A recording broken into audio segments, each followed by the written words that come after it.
kolmosdivisioonan joukkueen, joka puhaltaa voiton henkeä koko kylälle. Ja niin sit sieltä taas yli kentän ja pakki ottaa vielä sit kiekko jostain tästä ja tehdään se maski siellä. Seuraava kenttä lähtee sit puolipäästä. Ja lähdetään seurataan se kuti ja jäädään taas sinne hakkaa irtokiekkoja. Ei maskiin vaan. Terävät potkut sinne ja jäädään sinne maalle eikä ohjaa. Jääharjoittelu meillä on 2-3 kertaa viikossa, aina per joukkue. Yleensä siinä on viikon alkupäässä ja loppupäässä, ja jos ei ole peliä, niin viikonloppuun harjoitus. Ja sitten kun ei ole jäitä, niin silloin 2 kertaa viikossa suurin piirtein pelataan sählyä. Kyllä ainakin tällä hetkellä meillä on tosi hyvä valmentaja. Hän on esimerkkinä porukalle, hän pystyy tekemään ne asiat, mitä hän vaatii, ja hän tuntee porukan, osaa rakentaa joukkueen sitä mukaan, että yhteishenki on hyvä ja ristiriidat selvitetään. Kyllä valmentajan rooli on hyvin tärkeä. Yksi jää tuohon siniselle ja tonne ennen sinistä toinen. Vaihdetaan seinämiehiä sit aina. Jätkä lähtee kiekon kanssa syöttää ja kaataan seinät tuosta noin ja maarille. Ikärakenne on hiukan alle 20 on nuorimmat ja sitten mennään tuonne 4-2 vanhimmat. Että on semmoisia kavereita, ketä on ollut 70-luvulta jo mukana ja sitten on niitä, ketä on nyt vasta tulleita. Kyllä se on hyvin laaja ikärakenne ja kaikilla on jonkinlainen tausta, että on sellaisia, ketä on pelannut muuallakin. Kuntaan muuttaneita tai sitten käy naapurikunnista pelaasta. Muutama ihan on, ketä on aloittanut aikuisikänä vasta pelaamista. Meilläkin on aika suuri osa, varsinkin miesjoukkueista on perheellisiä, mutta ehkä se on se jonkinlainen pelaamisen himo, että se oma aikataulu järjestetään siitä. Ne on sitten illalla, yleensä 7 aikaan, miehethän tulee tänne kentälle, työt on ohi ja sitten vähän työvuoroja järjestellään ja aina tietysti ei pääse, mutta se yritetään löytää se aika. Vähennetään muuta hommaa sitten.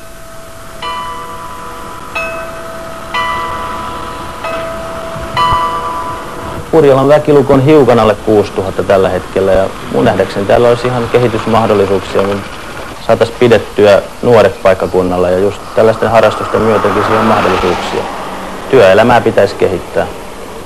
Pieniä yrityksiä, hiukan ollaan maaseutuvaltainen nyt, miten maaseudun sitten käy maatalouden myötä, niin sehän ratkaisee paljon.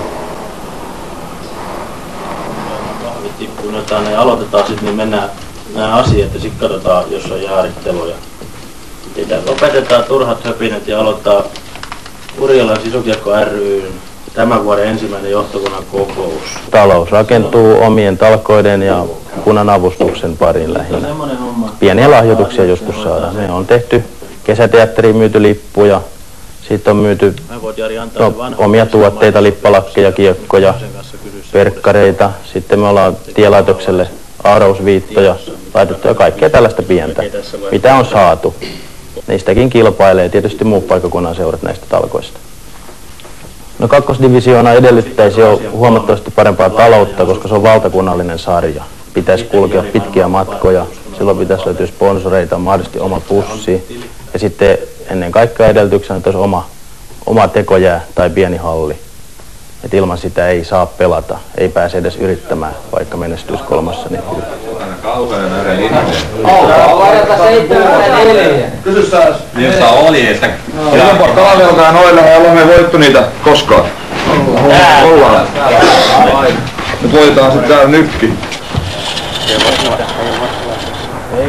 Meillä on vastustajana Oriveden Fortuna, niin se on tiukka peli. Ne on aina tiukkoja. On yleensä Urjalassa voitettu, Orivedellä hävitty.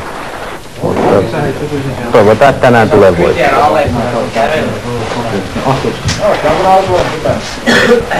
Mistä?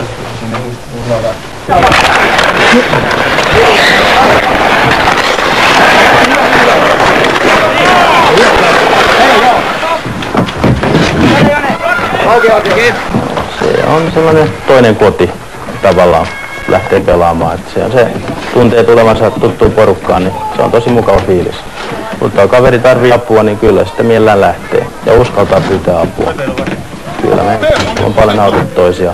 On erilaisia. Toinen rakentaa, silloin saa porukan auttamaan tai jotain vastaavaa.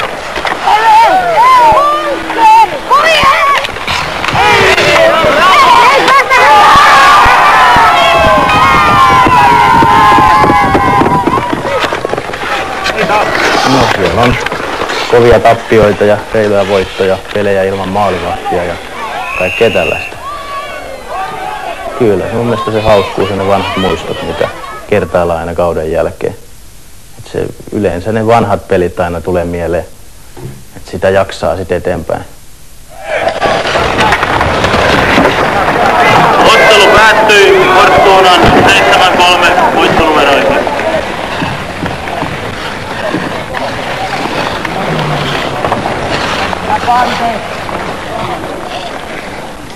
No, ei kun onnea ja menestystä jatkossa.